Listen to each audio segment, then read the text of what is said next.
Okay, well, maybe we should get going, I guess. Yep, let's make a start.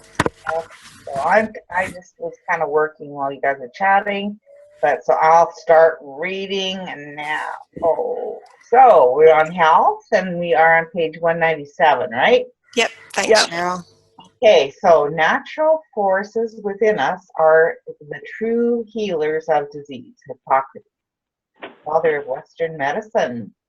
What does it mean to be healthy? You may think that being healthy means that you are not sick, but being healthy is far more than that. If you feel okay or average or nothing much at all, you are not healthy. Being healthy is feeling the same way as little children feel. Little children are bursting with energy every day. Their bodies feel light and flexible, moving is effortless. They're light on their feet. Their minds are clear. They're happy and free of worry and stress. They sleep deeply and peacefully every night, and they wake up feeling completely refreshed, as if with a brand new body. They feel passionate and excited about every new day. Look at little children, and you will see what being healthy really means. It is the way you used to feel, and it is the way you should still feel. You can feel this way most of the time because unlimited health is available to you unceasingly through the force of love. There is never a second that anything is withheld from you. Whatever you want is yours, and that includes unlimited health. But you have to open the door to receive it. What do you believe? For as he thinketh in his heart, so is he. King Solomon, biblical king of Israel. These are among the greatest words of wisdom ever given. But what do they mean? For as he thinketh in his heart, so is he. What you think in your heart is what you believe to be true.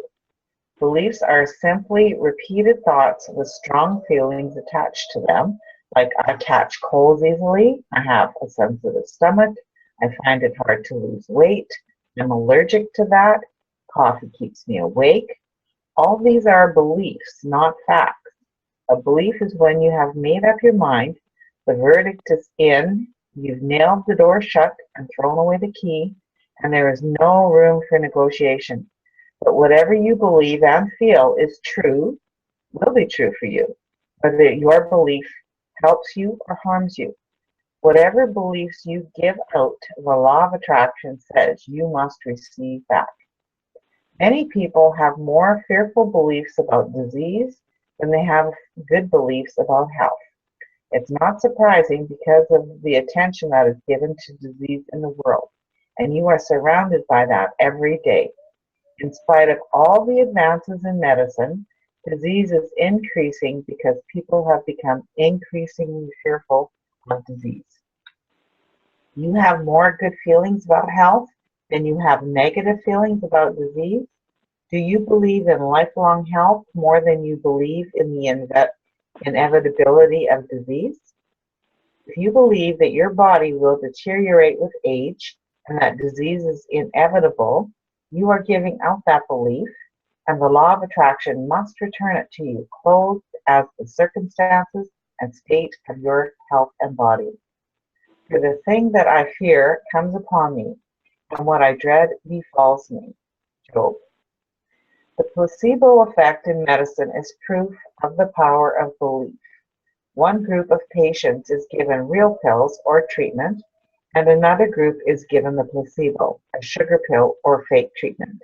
But neither is told which one is a cure for their symptom or illness. Yet the group that gets the placebo often experiences significant improvements and the reduction or disappearance of symptoms. The startling results of the placebo effect regularly demonstrate the power of beliefs on our body. What you continually give to your body with your beliefs or strong feelings, you must receive in your body. Every feeling you have saturates every cell and organ in your entire body. When you have good feelings, you are giving love and you receive the full force of health through your body at an astounding rate. When you have bad feelings, the tension causes your nerves and cells to contract. The vital chemical production in your body changes, your blood vessels contract, and your breathing becomes shallow, all of which reduces the force of health in your organs and your entire body. Disease is simply the result of a body's not being at ease over a long period of time because of negative feelings like stress, worry, and fear. Your emotions affect every cell in your body. Mind and body, mental and physical, are intertwined. Thomas, and I don't know what that's at. The world inside your body. There is an entire world inside you. To realize the power you have over your body, you need to know about this world because all of it is under your command. All the cells in your body have a role to play, and they work together for the sole purpose of giving you life. Some cells are the leaders of particular regions or organs, and they manage and direct all the working cells in the region, like your heart, brain, liver, kidneys, and lungs. The leader cell of an organ directs and manages all the other cells working in that organ, ensuring order and harmony so that the organ works perfectly. Patrol cells travel through the 60,000 miles of blood vessels in your body to maintain order and peace. Where there is a disturbance, such as a scratch to the skin, the patrol cells immediately signal the alert, and the appropriate repair team rushes to the area. For a scratch, the first one on the scene is the blood clotting team, and they work to arrest the blood flow. After their work is done, the tissue and skin teams move in to do the repair work to the area, mending the tissue and sealing the skin. It's just funny to think of it this way. If an intruder enters your body, like a bacterial infection or virus, the memory cells immediately take an imprint snapshot of the intruder.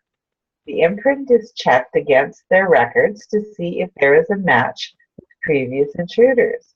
If they find a match, the memory cells immediately notify the relevant attack team to destroy the intruder. If there is no match, the memory cells open up a new file on the intruder, and all the attack teams are summoned to move in and destroy the intruder. Whichever attack team is successful in destroying the intruder is then recorded by the memory cells in their files. If the intruder returns, the memory cells will know who they are dealing with and exactly how to deal with them. If for any reason a cell of your body begins to change its behavior and cease to work for the good of the body, the patrol cells signal the rescue team to rush in to repair the cell. If a cell needs a particular chemical to be repaired, it is found inside your natural pharmacy. You have a complete pharmacy operating inside you that can produce every healing chemical that a pharmaceutical company can produce. All cells must work as a team 24 hours a day, 7 days a week for their entire life. Their sole purpose is to maintain the life and health of your in your body. You have around 100 trillion cells in your body. That's whatever, 100,000 trillion cells who are working nonstop to give you life. All 100 trillion cells are under your command, and you are commanding them and instructing them with your thoughts, feelings, and beliefs. Whatever you believe about your body, your cells believe too. They don't question anything you think, feel, or believe. In fact, they hear every thought, feeling, and belief you have. If you think or say, I always get jet lag when I travel, your cells receive jet lag as a command, and they must carry out your instructions. Think and feel that you have a weight problem, and your cells receive the order of a weight problem. They must follow your instructions and keep your body in an overweight condition. Be afraid you might catch an illness, and your cells receive the message of the illness, and they immediately get busy creating symptoms of the illness. Your cells responding to your every command is simply the law of attraction working inside your body. Face toward the perfect image of every organ, and the shadows of disease will never touch you. Robert Collier. What do you want?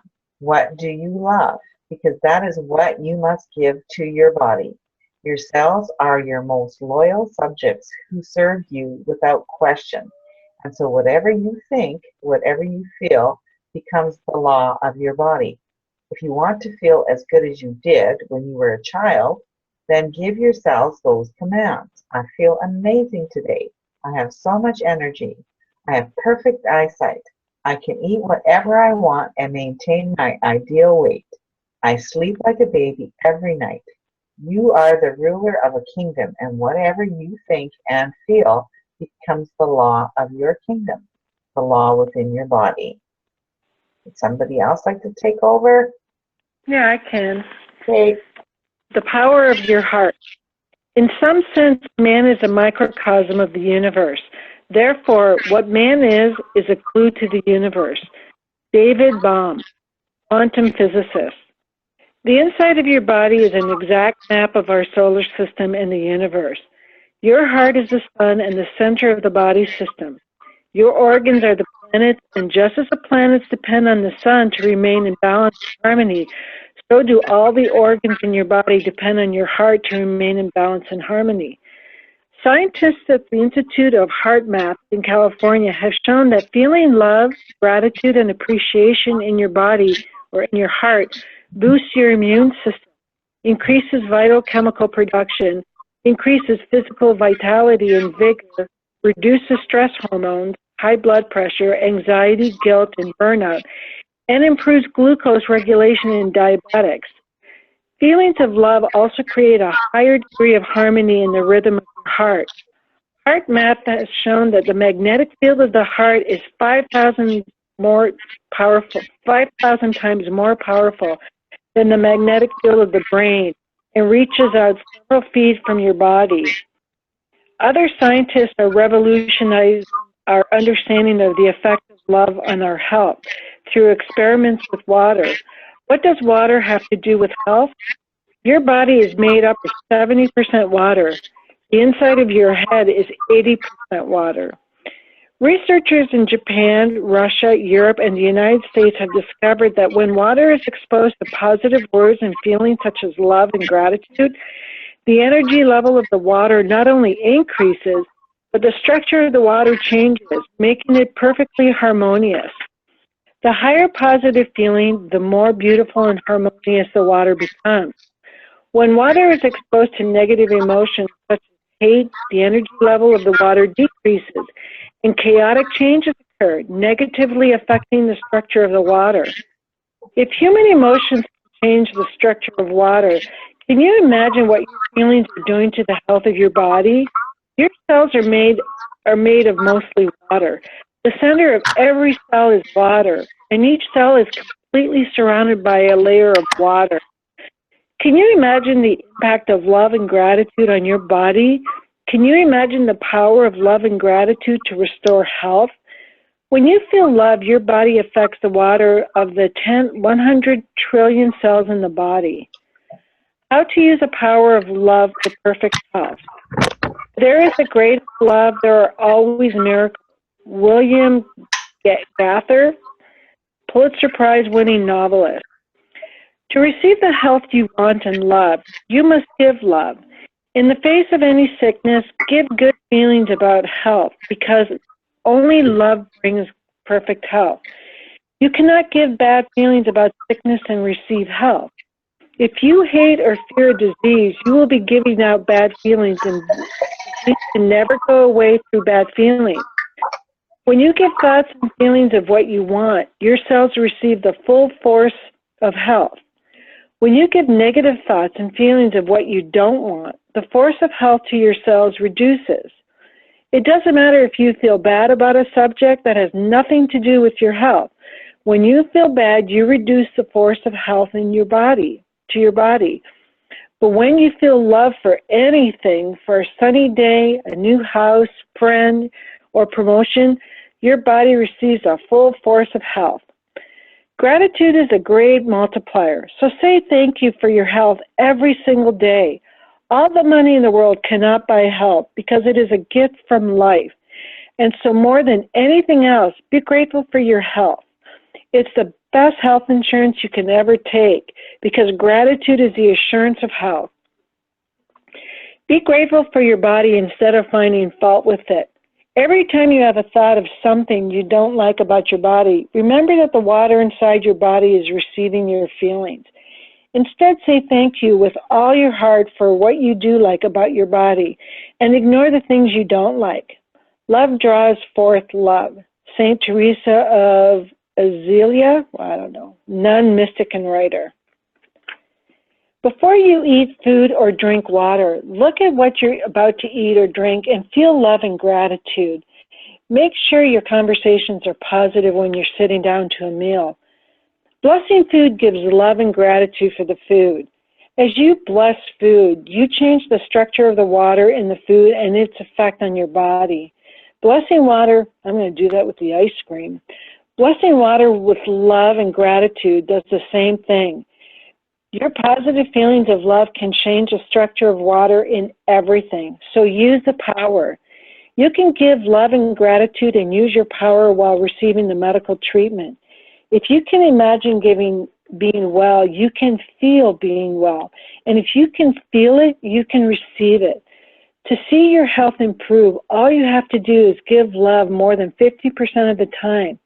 Just 51% is a tipping point from sickness to health. When having your eyesight checked or blood pressure checked, or if you're having a general checkup, receiving results from tests, or anything concerning your health, it is very important that you are feeling good during it and while receiving the results in order to receive a good outcome. By the law of attraction, the outcome of the checkup or test must match the frequency you're on. So to bring the good outcome you want, you must be on the frequency to receive it. Life does not happen the other way around. The outcome of every situation in your life, it will always match your frequency because that is the law of attraction. To get yourself onto a good feeling frequency about a test, imagine the outcome you want and feel that you have already received the outcome. Every possible outcome can happen, but you must be on the good feeling frequency to receive good outcomes. Possibilities and miracles mean the same thing. Prentice Mulford, New Thought author. Imagine and feel having the health you want in your body.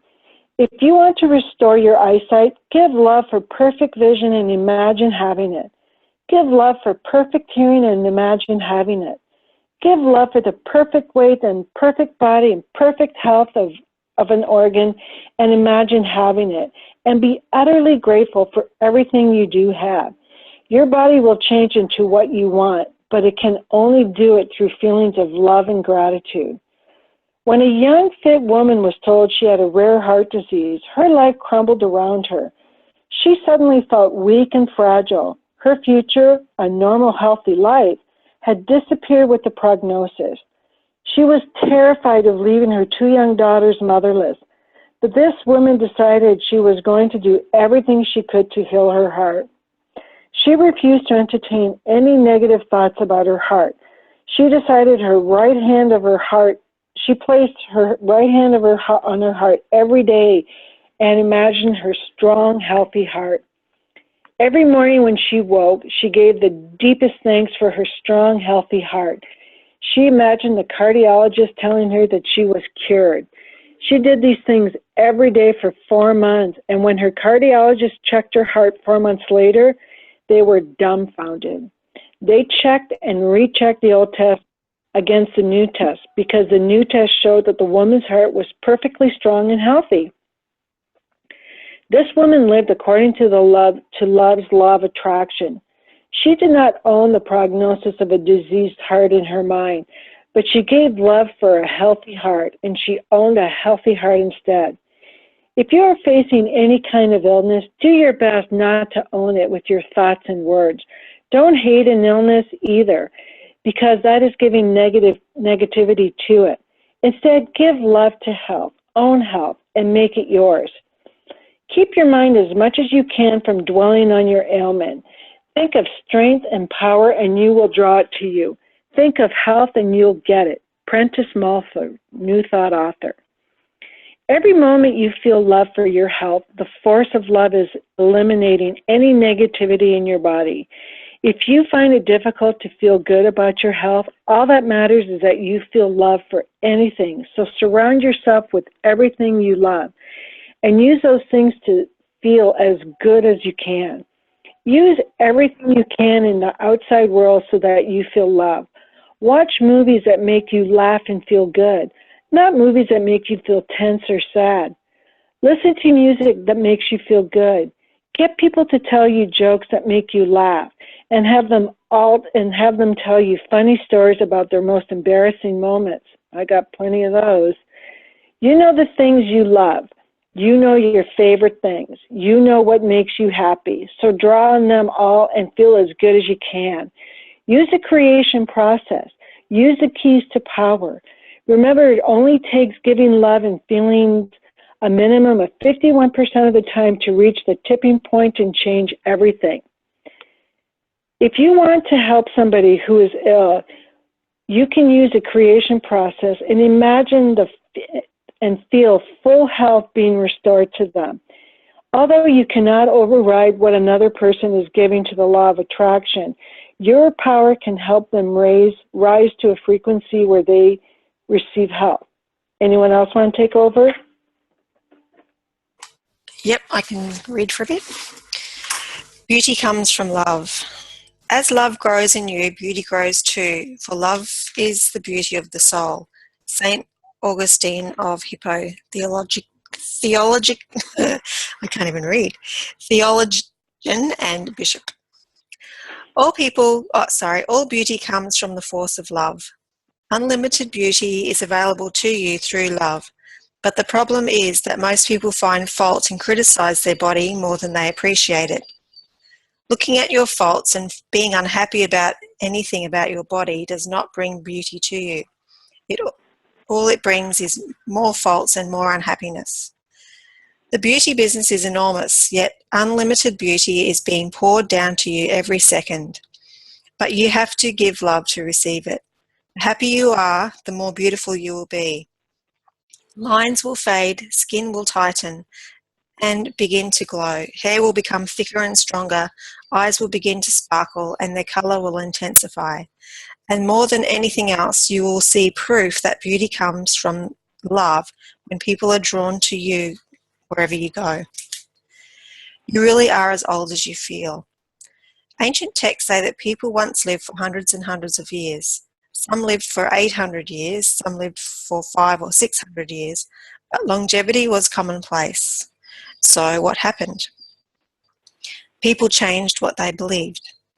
Instead of believing in living for hundreds and hundreds of years, people changed their beliefs over generations and they came to believe in a reduced life expectancy. We have inherited those beliefs of a reduced life expectancy. From the time we were born, the belief of how long we can live has been sewn into the fabric of our minds and our hearts. And from there, we literally program our bodies from an early age to live for a certain amount of time. And our bodies age according to how we program them. There is nothing in biology yet found that indicates the inevitability of death. This suggests to me that it's not at all inevitable and that it is only a matter of time before biologists discover what it is that is causing the trouble. Richard Feynman, Nobel Prize-winning quantum physicist. If you possibly can, don't put a ceiling on how long you can live. All it will take is one person to break the limits of life expectancy, and that person will change the course of life expectancy for all humanity. One person after another will follow, because when one person lives far beyond the current life expectancy, other people will believe and feel they can do it too, and they will. When you believe and feel that aging and deterioration are inevitable, then they will happen. Your cells, your organs, and your body receive your beliefs and feelings. Feeling young and stop feeling your age. Feel young and stop feeling your age. Feeling your age is just a belief you've been given and a program you've given to your body. You can change the command you're giving whenever you want by changing what you believe. How do you change your beliefs? By giving love. Negative beliefs such as beliefs of limitation, aging, or disease do not come from love. When you give love, when you feel good, love melts away any negativity, including negative beliefs that harm you. The love that gushes for all is the real elixir of life. The fountain of bodily longevity is the lack of this that always produces the feeling of age. Josiah Gilbert Holland, author. Love is truth. When you were a little child, you were flexible and fluid because you had not formed or accepted any negative beliefs about life. As you got older, you took on more feelings of limitation and negativity, which caused you to become more set in your ways and less flexible. This is not an amazing life. This is a limited life. The more you love, the force of love will melt away negativity in your body and in your mind. And you can feel love melting away everything negative when you're happy, grateful, and joyful. You can feel it.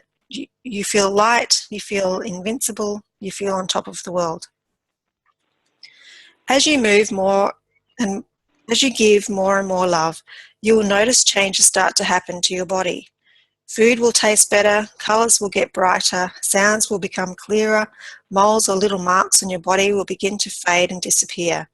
Your body will begin to feel more flexible, stiffness and little creaks will begin to vanish. When you give love and experience the miracles in your body, you will be left in no doubt that love is the source of health.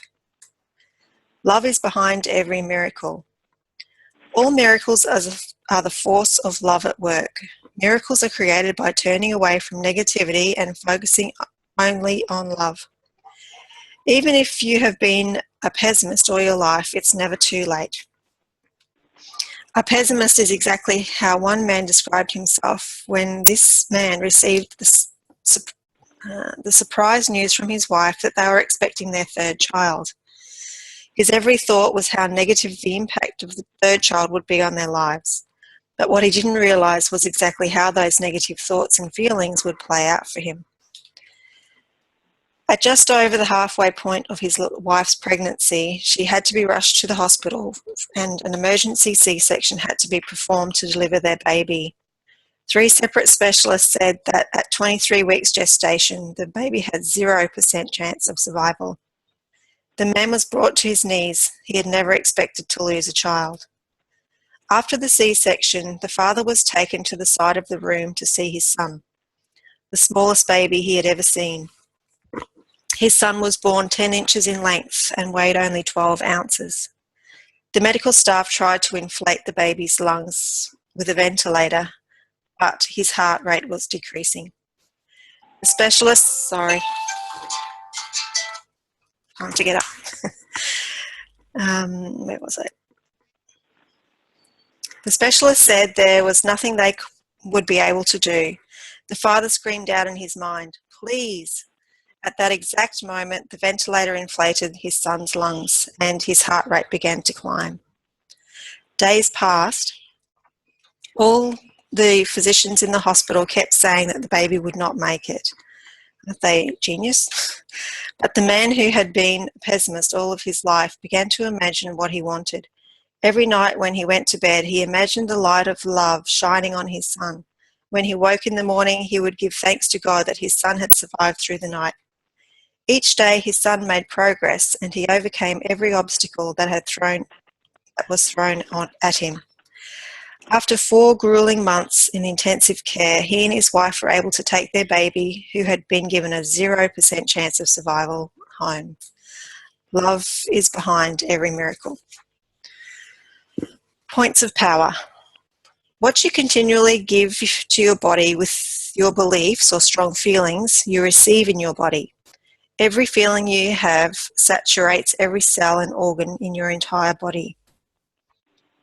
You are the ruler of a kingdom, and your cells are your most loyal subjects who serve you without question. So whatever you think and feel becomes the law of your kingdom, the law within your body. When you give negative thoughts and feelings of what you don't want, the force of health to your cells reduces. When you feel love for anything, for a sunny day, a new house, friend, or promotion, your body receives the full force of health. Gratitude is the great multiplier, so say thank you for your health every single day. Say thank you with all your heart for what you do like about your body and ignore the things you don't like. To see your health improve, give love to health more than 50% of the time. Thus 51% is the tipping point from sickness to health. If you are facing illness, do your best not to own it with your thoughts and words. Instead, give love to health and own health and make it yours. Give love for the perfect weight, perfect body, perfect health of an organ and imagine having it and be utterly grateful for everything you do have. If you believe that your body will deteriorate with age, you are giving out that belief and the law of attraction must return those circumstances to you. Feel young and stop feeling not young. Your body will change into whatever you want through your feelings of love and gratitude. This chapter is so good, isn't it? Oh, love feel young and stop feeling your age. Yeah, I didn't want to say stop feeling my age because then that makes me think that my age must be the wrong thing to feel. So I just say just feel young. Yep. I do. I mean, I still think of Mark and I when we met in our 30s. And that's where, where we are in our hearts and we enjoy life. I love to laugh a lot and be a clown and, I think it's true. Yeah, definitely. I went to a school reunion a few years ago and I saw a lot of the other people and I was the older one because I moved states and ended up being a year because the schooling system was different. And a lot of them were really old. Yep. Yeah, just their mental attitude. Yeah, I mean, Mark missed his 40th reunion, and we saw pictures, and it's like they're all white-haired and balding, and Mark's like still got brown hair, and he's got some gray coming in, but I really think it's because of our attitude. Yeah, definitely. I really never thought of beauty as being something to focus on and be grateful for. Not at all. And I've heard of, I think as a matter of fact, Rhonda was one that was able to ditch her glasses after only a few days, I think, of concentrating on feeling positive about perfecting her eyesight. But I really never thought that something like that would work for beauty, like thickening of the hair and your eyes being brighter, and that's amazing.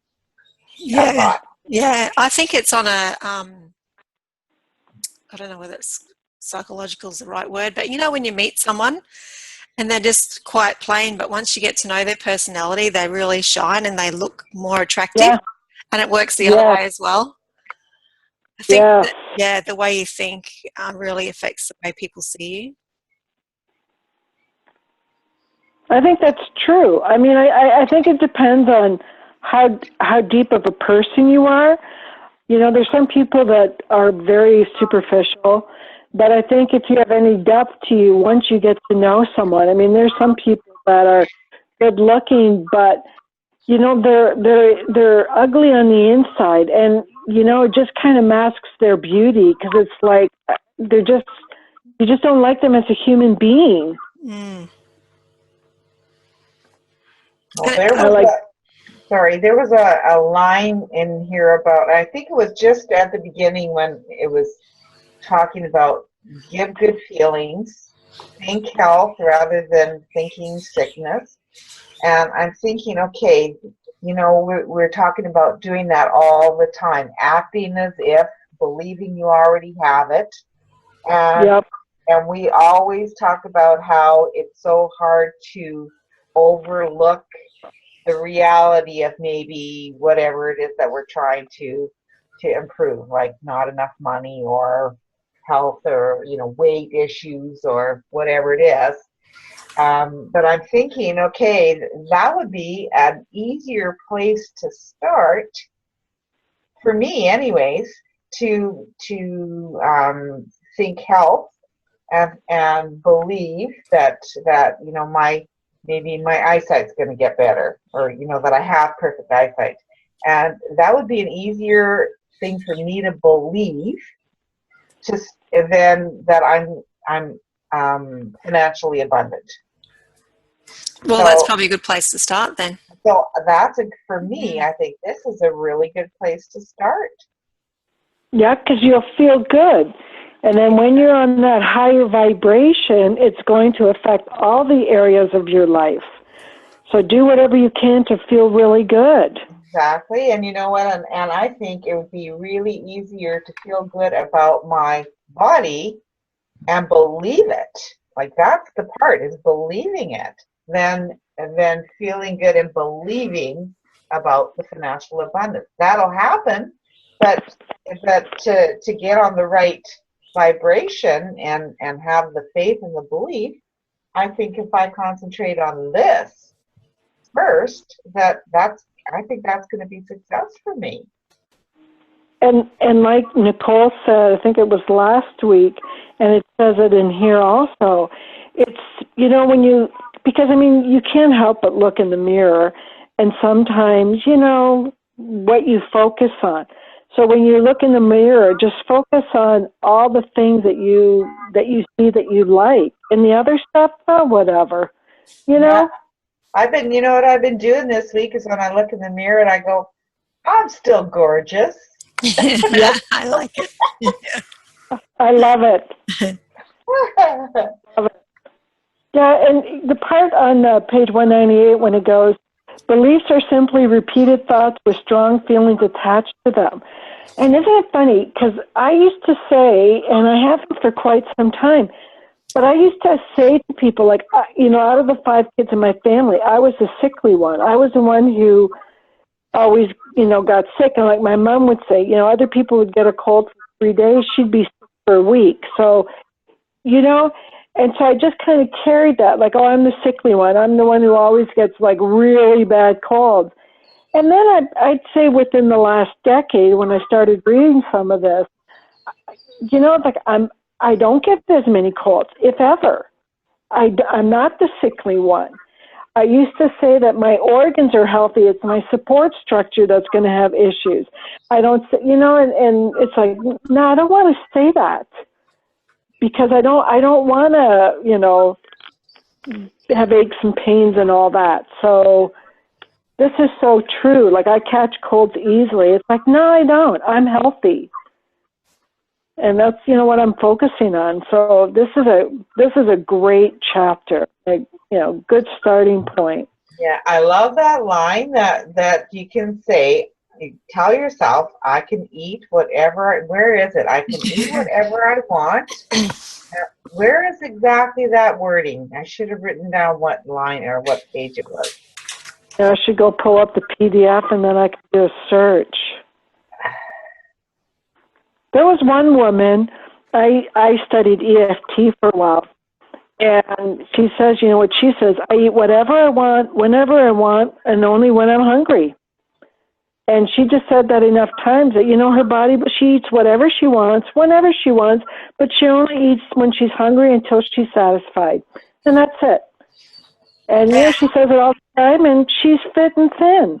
So, you can't put anything in front of you, or, if you're going to eat ice cream and go, oh, this is bad for me, well, guess what? Then it is going to be bad for you. And everything comes down to the same substance. Yep. We think about this food's healthy and that food's healthy, and it is because we believe it is. But when you really look at quantum physics, when you break them all down, they come down to the same atom. Well, They're just you know, physical it's funny you matter. say that because my mom's 87, and you know, sharp as a tack. I mean, she is in a wheelchair because of a aortic aneurysm and kind of went paralyzed from the waist down after. But you know, when my brother comes in, he's like, "Oh, I can only eat organic," and she goes, "Ah, that's a bunch of crap," you know. And she eats whatever, and you know, I mean, she's not thin or anything like that, but she just, you know, 87 years old, and other than the heart, you know, aneurysm, she's been pretty healthy, and she just doesn't let that go into her. She doesn't tell herself, I have to eat organic. If I don't eat organic, it's not healthy. Like, no. So she's just like, eat whatever you want in moderation. That's her philosophy. And it's like, I kind of adopted it too. I think stressing about what you can and can't eat is worse for you. Stress factor Yep. is worse for you than the food you do or don't eat in itself. Okay, And I in fact, found the line. Sorry, I thought you were done, Nicole. that's I right. found the line that says the affirmation. What I page? I can eat whatever I want and maintain my ideal weight. What page? Oh, it's on page 203.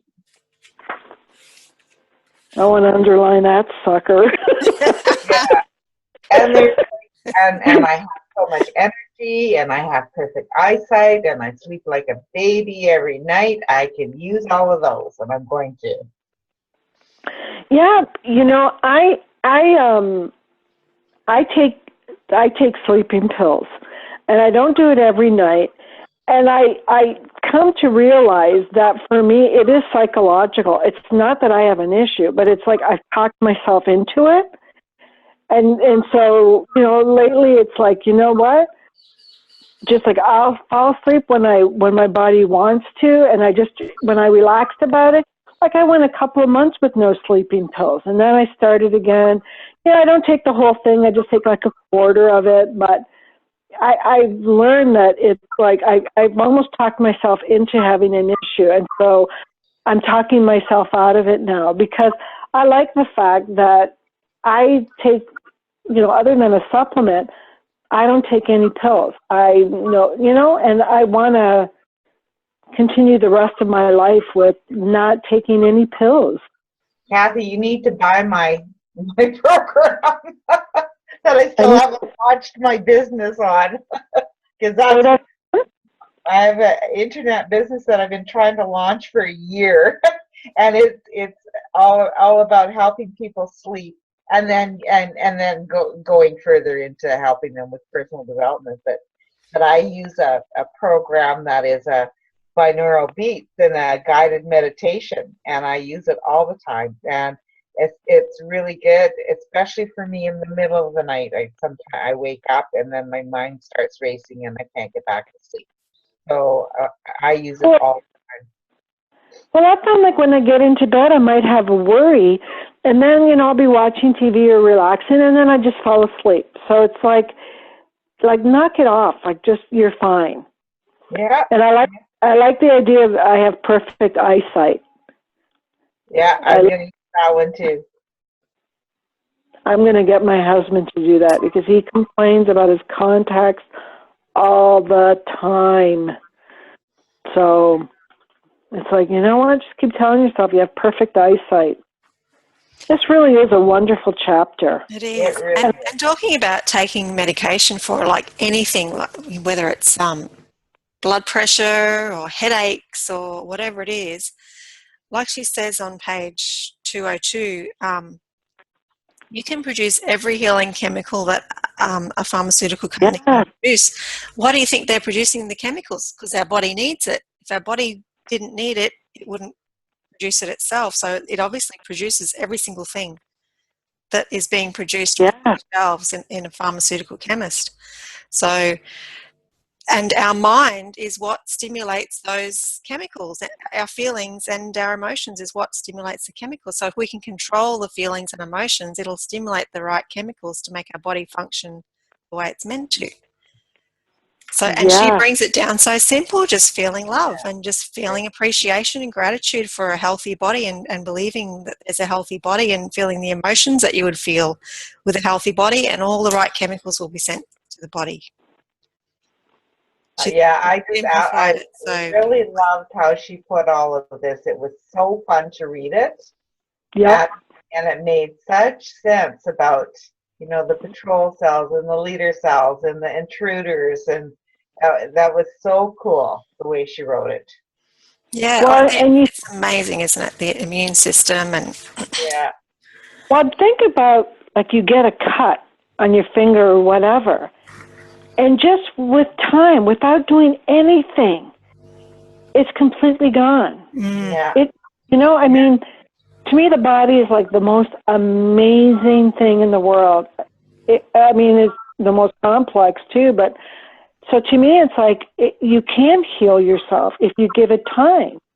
You got to give things time and let nature take its course, and listen to your body. If you're hurting, our friends, their son plays football in high school, and the doctor said, he's got a little bit of scoliosis, but he says, you're straining your back, working out 4 hours a day, football practice, 5-6 days a week. You're going to have to take a couple of weeks off. And, he's probably not going to play football again because they're not going to want to play him. And I'm thinking, just how much they're pushing the bodies of these kids, and kids are playing when they're maybe slightly injured, but fear of not playing football, because they were not trained to listen to our body. Just push through it. Just keep pushing through it. And football is big here in the States, and especially like in the South. And man, these kids are my son has had both knees operated on from meniscus tears in his knees, playing football. But they to me, after the first one, I would have stopped. But no, you got to keep going. So I think we need to listen to our body, because it does heal itself if you listen to it. in this little paragraph on 202 as well, the second last one, she says, whatever you believe about your body, your cells believe too. They don't question anything you think, feel, or believe. In fact, they hear every thought, feeling, and belief that you have. Yep. Yeah. So as intelligent as they are, we can completely direct them in whatever direction we want them to be going in. Yep. That's a subconscious mind. Evening, guys. Hey, Christos. Hey, Crystal. Sorry, I've actually been listening to you and looking through my books. Everything that she says just reminds me of everything that we've already read. Yep. The beliefs with their subconscious mind. For us, he thinketh in his heart, so is he. Genevieve Perrin describes that the heart is a subconscious mind. So when it comes to beliefs and you interswap them with anything you've got in your subconscious mind, whatever belief you have in your subconscious is what you're going to get back. So, for example, the guy or the woman that thinks that at the change of the weather, I always catch a cold, then that is an inbuilt belief. You're going to catch a cold. Whether there's a massive change in the weather or not, the chances are you're going to catch a cold. But if you turn around and you say, the weather doesn't affect my health, and you believe it, then it's fine. Now, that thing that she talks about with water, that is one of the things that really affected me when I first saw it. And it was an experiment conducted by a guy called Masaru Emoto in Japan, because he believed that water and emotions are interrelated. And the idea was, and his belief was, that human consciousness has an effect on the molecular structure of water. That's what it says on Wikipedia. Now, if you've seen the video, and I'm sure we all have, it is absolutely amazing what effect each one has. And the one word that I didn't actually see is faith or belief. Faith or belief. I didn't see any of the experiments that were conducted using those two words, faith and belief. And the only reason I say that is because when I think about the waters of the one in France, Loutre, remember what it is now. It's the one with the Virgin Mary, where people go and bathe and Lourdes? miracles occur. Is it Lourdes? I can't remember, hon. I cannot remember.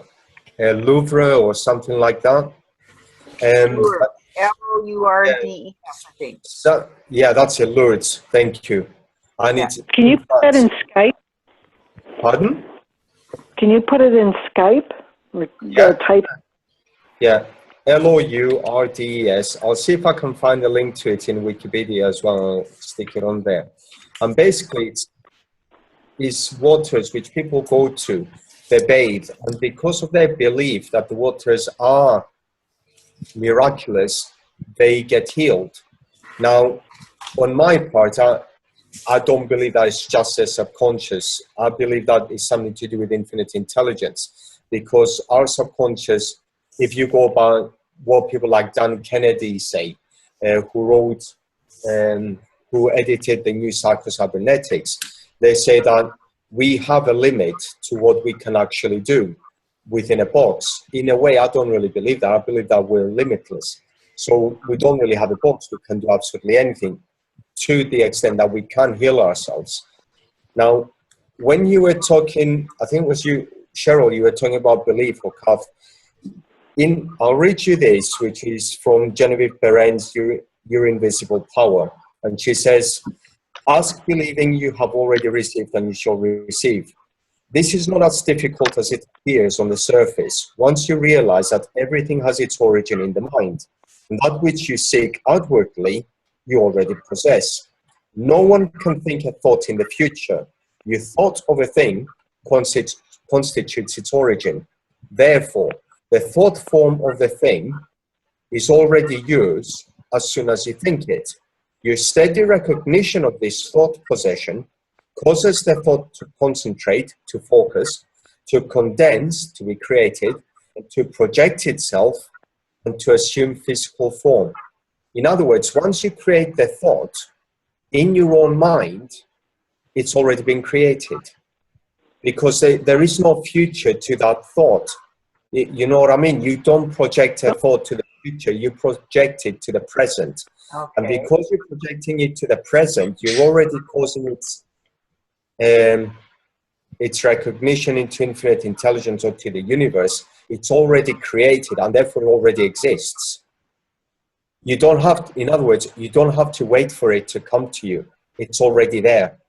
It's just that some things take time to be created. For example, if you take a single cell in your body that's just been created, literally this second, 11 months from now, it will die off and get replaced by a new cell. So if your current thought is I get ill at the change of the weather, then that cell, the minute you begin to change your thought, then that cell will carry that thought during those 11 months. However, when that cell dies and you've maintained a focus on a new thought that I am always healthy, regardless of the weather, for example, the new cell will take on that thought. Does that make sense? Absolutely. Yeah. Right. So basically what we're saying is that you've got to maintain a thought. And we've got to go back to Napoleon Hill, where he says, any dominating idea, plan or purpose held in the mind through repetition of thought and emotionalized with a burning desire for its realization is taken over by the subconscious section of the mind and acted upon. And it is thus carried through to its logical climax by whatever natural means may be available.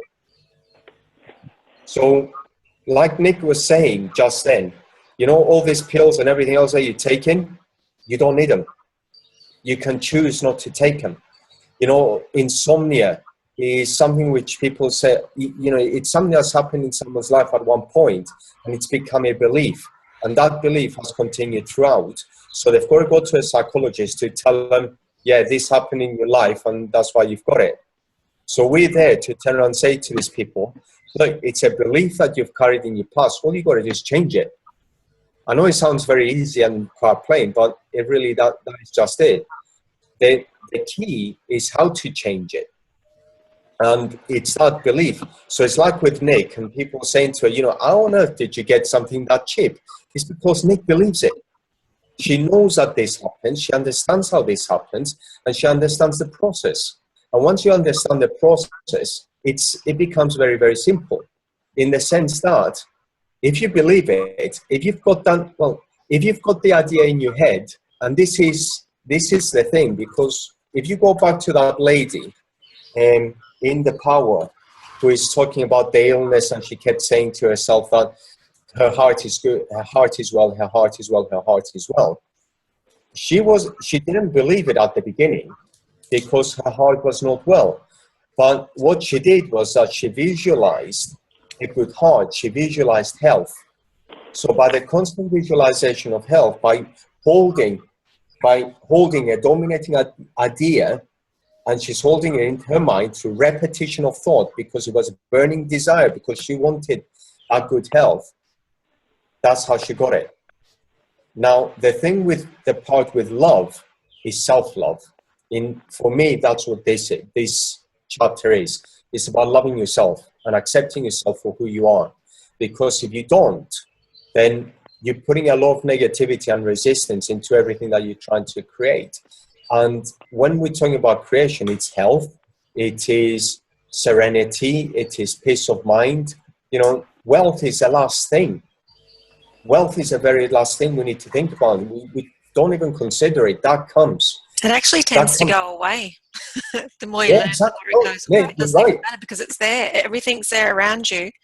Like Bob always says about what's his name? The Dalai Lama. Well, where are you going to get the money from for your next big thing? Well, wherever it is now, I'm just going to reach out and pluck it from every possibility exists. I just have to say, okay, now I want it, and here it is. Yeah, exactly. What about the story with the preacher who needed $1 million, and all of a sudden he decided that he's going to get $1 million? It's in Think and Grow Rich. Yeah, it was always there. It was just waiting for him to say, okay, now I want it. Thank you. Exactly. That's it. It's the fact that you make a decision, and once you make the decision, all the people, circumstances, and events that you require, the circumstances you require to make something happen, happens. You just have to make a decision. And this is something that I realized about 2-3 days ago when I was talking to 2 lads at work, because I was conflicted in certain things. And I was thinking, right, do I take this path? Do I do this? Or do I do this? Or do I do that? And it's as if I hadn't made a solid decision on what I actually wanted to do. And when you make that solid decision, you get the answers. So you get the emails, you get people asking, you get people wondering, and things start to work a lot better. You get more clarity in the direction you want to take.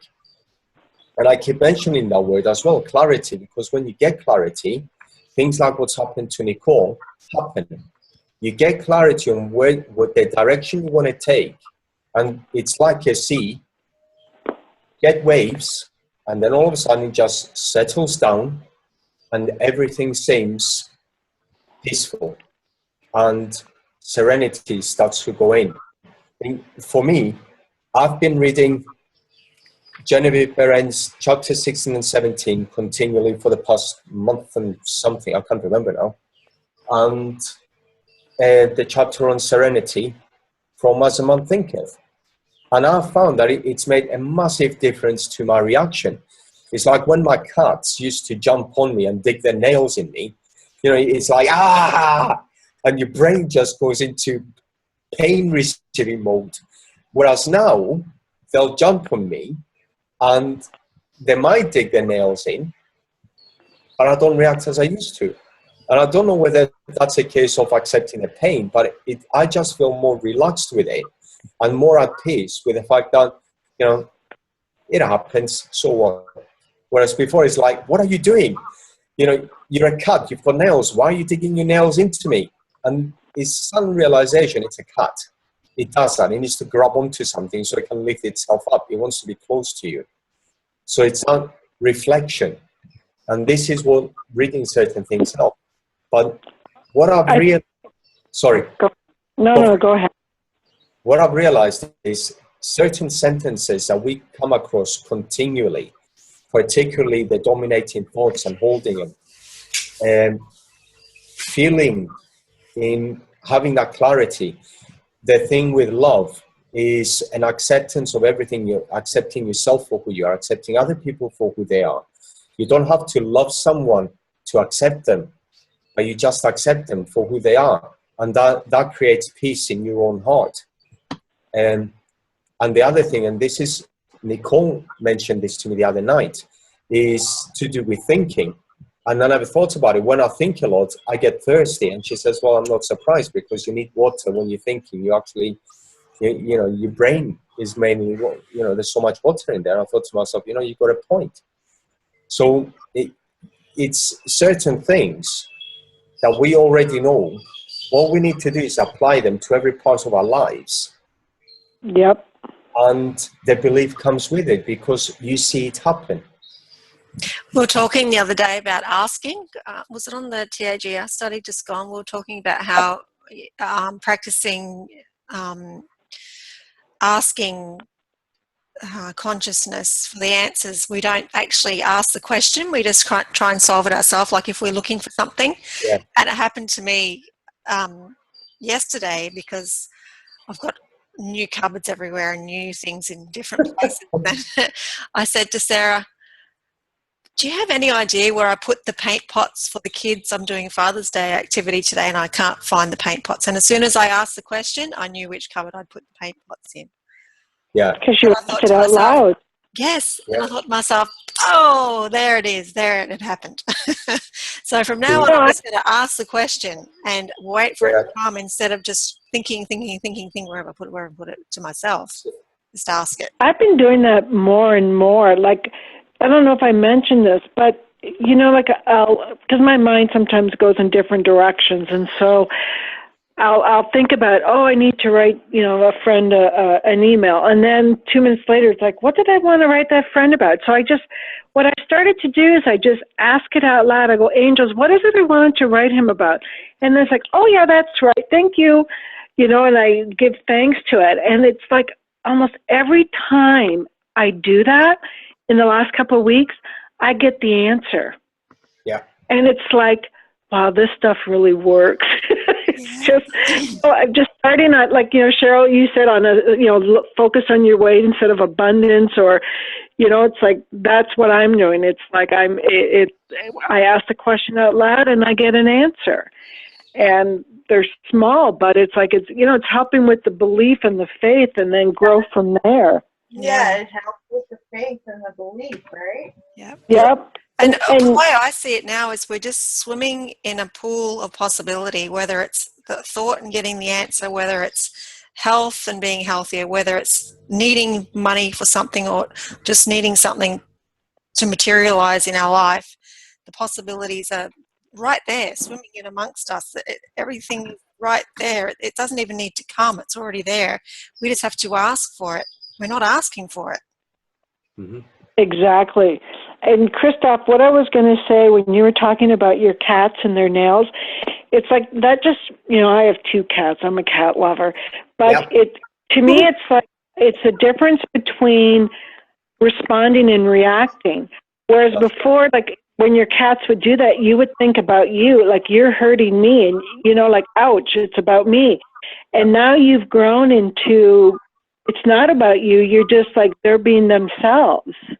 That's right. You know, like sometimes our male cat, my husband will go, like if Sadie, there's Sadie and Sammy, and when Sadie discovers something, then Sam always comes over and pushes her out of the way, and Mark looks and he goes, you know, he really can be an ass.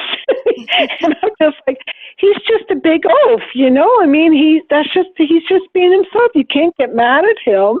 He's just being himself, and, you know, like, so that's what I wanted to say to what you were saying. It's like you've grown from reacting to responding, and you realize they're just being themselves. Yeah, exactly. Sometimes it does take that little, how can I say it? It needs to be a realization, because we don't always realize it. You know, this thing about reacting is still part of the ego, which is You know, Yep. it's about me. Whereas letting that go and realizing that it's about them. And when you Yep. realize you're doing it, it's like I've got a ginger one which I took in a couple of weeks ago. And he's one of the most loving cats I've come across. He just falls on his back, opens his stomach, which is something a lot of cats don't do because it's, you know, it's a vital part. And That's a yeah, he loves his stomach being stroked. I thought to myself, you're weird. You're just a weird cat. And then I've got another one who she's just so wild. If she could, she would probably eat every single other cat around here, but she's a kitten still. Thank goodness. And it's understanding that it's outside the normal realm of thought. You know, you've got to break the eggshell to get to the egg, and that's what I'm basically doing. And this is the idea of love as well. You know, is being able to open yourself to the prospect that it really isn't about you. And when you do that, then everything takes on a different shape. Well, Yep. not almost literally, but you know, you see things through different eyes. You know, it's like the color blue is still the color blue, but it might look just a little bit nicer than it did before. The red is just the red, but it looks a little bit nicer. The sunset is still happening, but when you look at it, sometimes you think to yourself, you know, that's pretty amazing because that's going to happen again tomorrow. And taking that for granted is quite shocking, but it's nice. You know what I mean? One of those things. Even take traffic. You get stuck in traffic, you know, or someone cuts you off. Like, you know, sometimes my husband gets really annoyed and I'm just like, you know, it's not like, I said, he didn't do it on purpose. I said, have you never cut someone off accidentally? And, you know, you just don't make it about you. And like, you just tick me off. It's like, they made a mistake. It's like, okay, give them room. You know, you don't need to seek revenge. I mean, he doesn't, but my ex-father-in-law used to. If someone would try and pass him on the highway, you know, he'd go around them, he'd speed up. And I'm like, what are you doing? First of all, let me out of this car. You crazy old man. But it was like, you know, I mean, we all make mistakes. And you know, if you're in traffic and you know, people are, you know, getting mad and yelling at other people, and like, you know, they're not intentionally holding everything up just to piss you off. You know, it's not about you. Just have things that you can affect. Have a book on tape, something to kind of, you know, take your mind off or whatever. Because Yeah.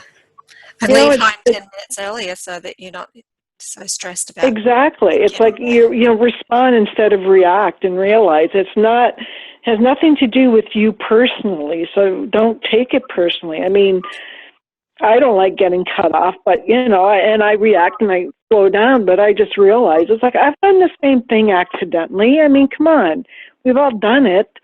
So I just don't let it get to me. And I think from your studies and even from my studies, you know, like I'm just not, I respond more than I react. Not always, but I'm better. The one of the key things for me was when I saw the video with the water, with the testing, you know, the words with the water, and I suddenly realized, you know, the effects are our emotions, the impact our emotions have on every cell of our body. And I thought to myself, you know, we're mainly water, and every time we have a negative emotion, that is what I'm doing to my body. I'm creating chaos instead of creating peace and organization. I absolutely love organization, so that was a pushing point for me. And you know, when something's about to happen, I try to keep that in mind, that because my body is mainly water, then I don't want to be causing such an impact on my body just because I've allowed myself to react rather than respond the way that I want to respond.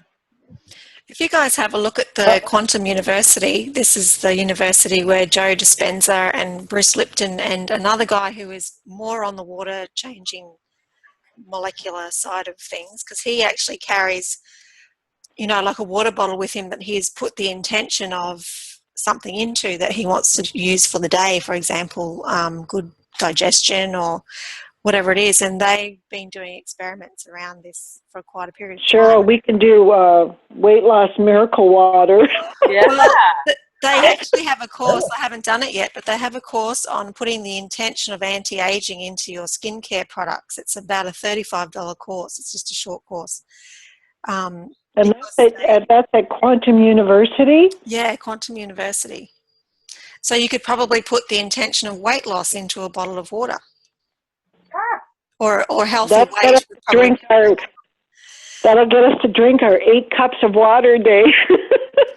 Yeah, so it just puts that vibration of that intention, because your intention completely controls every cell of your body. And Bruce Lipton's book that I've been reading, The Biology of Belief, he goes into it quite thoroughly, like breaks down the structure of the cell, you know, inside the cell's water, outside the cell's water.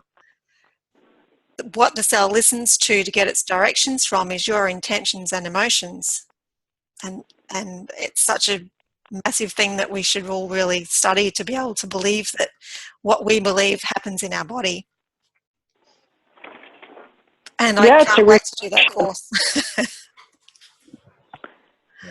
Well, I think my sister's partner was saying she went to, excuse me, one of these, you know, you can do it, or the Hay House, whatever, you can do it, I think they're called. And Bruce Lipton was there, or was it Greg Braden? I forget which one, but he was talking about the heart and how, you know, the energy of the heart. And I liked how in this book she talked about the power of the heart and how it's, you know, like it's so, you know, it has like an aura. You know, the scientists at the Institute of the Heart Math in California, that love, gratitude, and appreciation in your heart boosts your immune system, increases your vital chemical production, increases physical vitality and vigor. And so I forget which one, if it's Bruce Lipton, but they're going more into the heart. Yeah, actually, the Mojo Master, when I went and saw him about a month ago, was talking about, because you know how we know that we've got to get the desire from our head into our heart, which is our subconscious mind. He said one of the reasons behind that is the energy waves from your brain only go so far. The energy waves from your heart, which she says in here as well, goes 5,000 times more further out into the ether. So whatever the message is that you want to attract, you need to get it into your subconscious mind or the figurative heart, and it sends it out way further than just thinking it in your mind. Well, and you know, it's funny you say that, because that just reminded me what she was saying, that they're finding that, and I'm not going to say this exactly right, but the heart has like some brain cells in there. So doesn't that make sense what you're saying from a physical standpoint? Actually, every cell has consciousness and memory, every single cell. So when your foot's crying out in pain, it's telling you, I'm hurting, fix me, stop doing what you're doing, or whatever it is. You know, well, cells to start with started to come together to increase their consciousness. And so the body of animals and humans is just a multitude of cells who have come together, and they communicate energetically to each other to bring each other together initially, but the body has just become a group of cells that have come together and more over the years to increase their consciousness. And it's a collective consciousness. We are just a collective consciousness of 100 trillion cells. Yep. Well, even on page 208, you know, when you talked about giving intention, but just the first paragraph on 208, before you eat food or drink water, look at what you're about to eat or drink and feel love and gratitude. Make sure your conversations are positive when you're sitting down. Blessing food gives love and gratitude for the food. As you bless your food, you change the structure of the water of the food and its effect on your body. Yep. And we talked Yeah. about this another time. We were reading something else, and we were talking about that's why there's the tradition. There was always a tradition about saying a blessing before a meal. Yeah. See, we still do it. We do it every day before we eat. Every meal, we say a prayer over here. I mean, Good. my partner and I, we always do it, and it's Awesome. you see, it's not just about putting that a good vibration. It's more to do with the gratitude that we do have something to eat, and we do have the water there, and we do have there's people that don't have anything. I mean, I'll go to work and I'll see people piling food on their plate, and they'll eat a small part of it, and then the rest of it goes on the shelf. And I say, it actually annoys me. I shouldn't allow it to annoy me. But I've been to places where people haven't had any food, they haven't had any water, and they take it for granted so much that they don't appreciate it. And when you do that, you're losing that part of gratitude for what you've actually got. And even though you're taking it for granted, which means that you're going to get it again and again by the law of attraction, you're also missing out on one of the biggest things, which is that part of gratitude. And when you do that, you actually feel better when you're eating. And in an odd way, the food tastes better and the water tastes better. And whether that's got anything, that's obviously to do with the subconscious mind and the perception of it. But knowing what we do know with having a good feeling towards water and the effect it has on it, then that little thank you for the food we're about to receive kind of thing just gives you a better intake rather than just food that you're putting down your throat, really. Now, I do it with chocolate cake because, as far as I'm concerned, chocolate cake is really healthy for my body, especially if it's dark chocolate. And I'm still, I don't care. Like me with ice cream bars. Yeah, exactly. It's good for you. Possible. It is. You know what? And I enjoy every single bite. Well, there you go. There you go. Yeah, and all you have to do is say, I can eat anything I want and still maintain my ideal weight, and believe it. Yep. Okay, well, that's my homework for this week. Yeah, for me for the next few weeks when I'm at the buffet for breakfast, lunch, and dinner and 24 hours. That's included. It's like, okay, you don't have to try and eat your money's worth of food here. But I'm going to enjoy every bite I eat. Yeah, just remember to feel gratitude before you do, and say your affirmation. And say what? And your affirmation. Yep. I can eat what I want, whenever I want, only when I'm hungry, and I eat till I'm satisfied. And I love it. That's what I'm going to keep saying too, or I'm at my ideal weight. Yeah, a lot of us don't even experience the feeling of hunger, do we? We eat when it's breakfast time, lunchtime, and dinner time, whether we're hungry or not. We don't get the opportunity to feel hungry, and then when we feel hungry, we go, oh, what's that feeling? Oh, don't like that. So there's an author, I think her name is Janine Roth, and she wrote a book years ago, and it was about hunger, emotional eating. And so she had where, you measure your hunger before you eat on a scale. And I thought to myself, hunger? It's like, honestly, I felt hunger first thing in the morning, but then I never experienced a hunger pain the rest of the day because I was constantly grazing And then, oh, it's lunchtime. And, it's like, I don't think I ever felt hunger other than when I first woke up. So she's like, measure your hunger scale before you eat. I was like, that's when it dawned on me. It's like, I never even feel hunger during the day.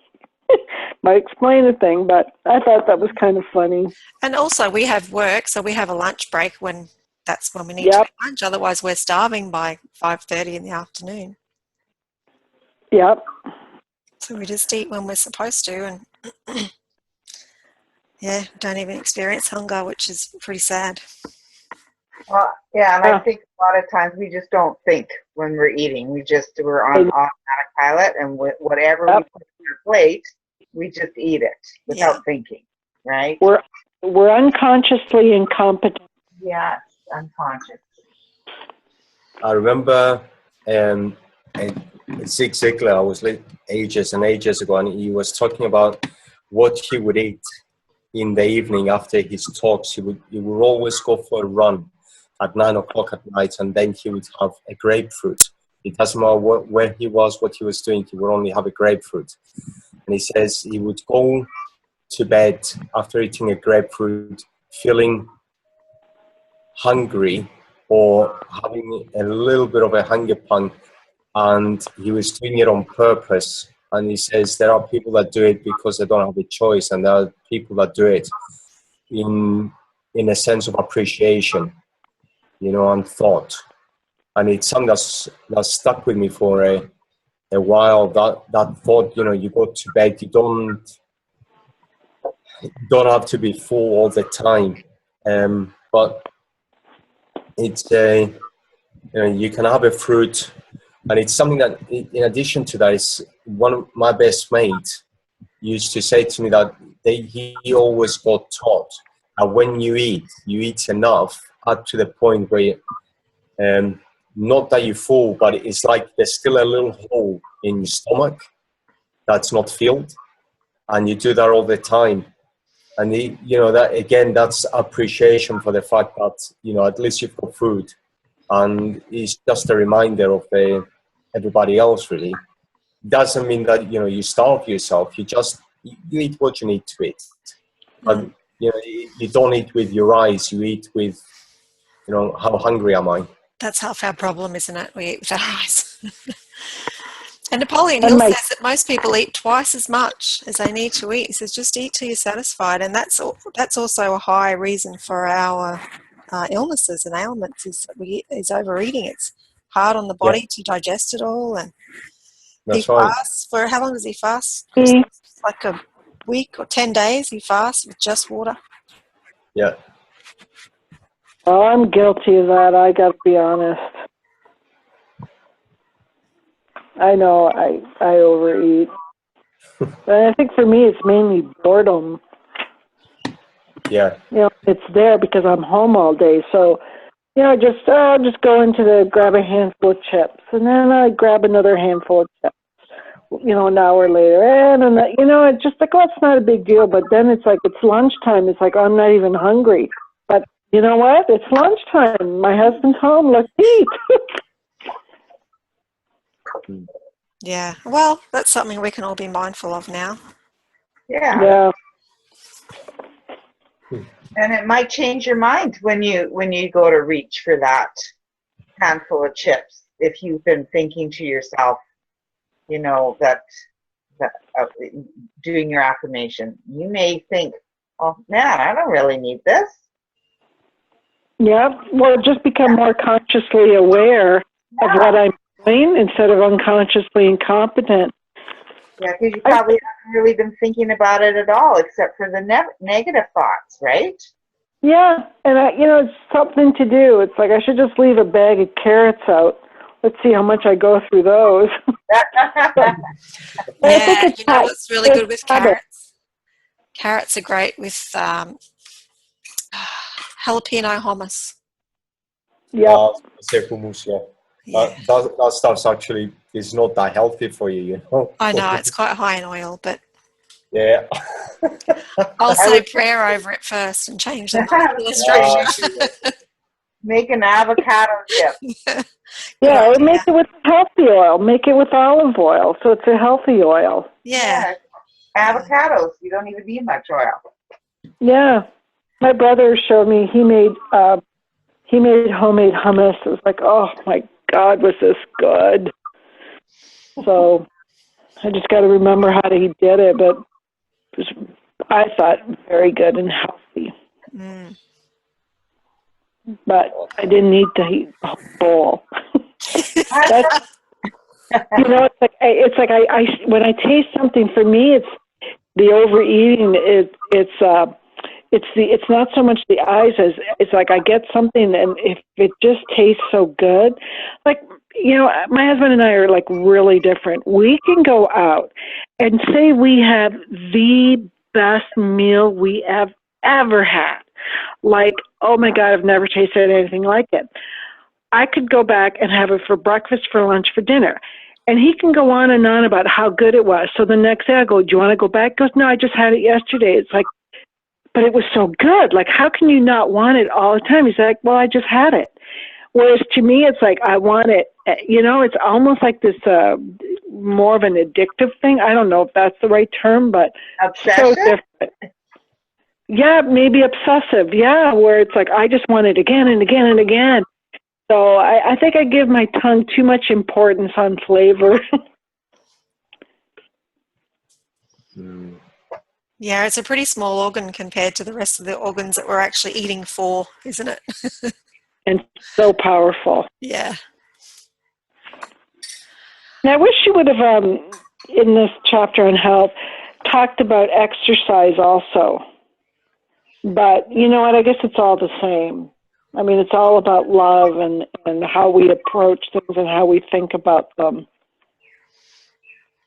Yeah, and I think that we get the inspiration to do those things once we're on the right mindset. I think that I'm more in, like, I feel like going for a walk when I'm feeling healthier. Whereas when I'm feeling run down and sluggish, I don't want to go for a walk. Yeah. But it comes back to mindset. True. Guys, you're going to have to excuse me. I've got to get to bed. I'm up early tomorrow morning for work. Yeah, you bet, Crystal. Thanks for being on. I've got to get going as well. Got people coming. Yeah, I soon. just wanted to tell you guys something exciting. My son just told me today. I bought him the Think and Grow Rich book, and this is the son that's selling insurance for Combined Insurance, Good. the founder being W.C. Clement. And I bought the book for him, I don't know, a month ago. And I mentioned it to him again the other day, and today he said, guess what, Mom? I started reading that book last night. I went, yes! Awesome. Well done. I'm very happy. I bet. That's awesome. That's awesome. All right, well, everyone have a good week. Yeah, and you have a good holiday. Yeah, have a great time. Relax. Have a good time. Enjoy your Oh, reading. we're going to have a lot of fun. I know we will. And we're going to walk a lot. It's just going to be so cool to see Northern Europe. I'm excited about it. Oh, for sure, for sure. All righty. Well, All right. And take care. Sorry, go ahead. Be safe No, on that because trip. everyone take care. Yeah, you too. Yeah. Yeah. Okay. Talk to you guys later then. Bye-bye. Okay, bye. Bye-bye. Bye. Bye.